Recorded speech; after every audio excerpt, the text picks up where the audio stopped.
In today's video, I'm going to teach you how to create and deploy an AI agent workspace from your administrative dashboard.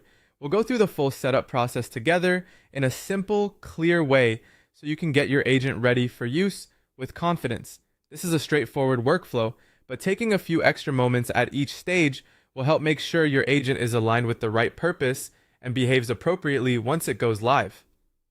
To begin, open your administrative dashboard and look through the navigation tree until you find Settings.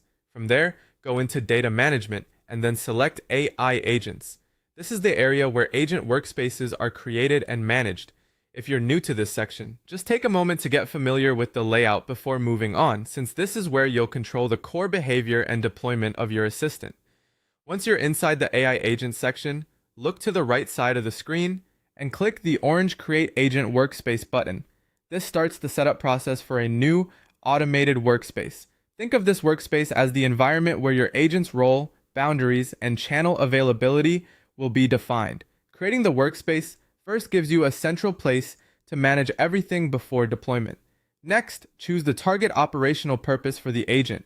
For example, you might configure it for inbound sales qualification or help desk support, depending on what function you want it to serve. This step is especially important because the operational purpose helps shape how the assistant should respond, what kinds of interactions it is expected to handle, and the general context it should operate within. Make sure the option you select matches your intended use case as closely as possible. After that, configure the automated guardrail parameters. This is where you define clear content boundaries for the assistant. In practical terms, guardrails help control what the agent should and should not do, say, or attempt to process. Setting these parameters carefully helps reduce off-topic responses and keeps the assistant aligned with your internal standards.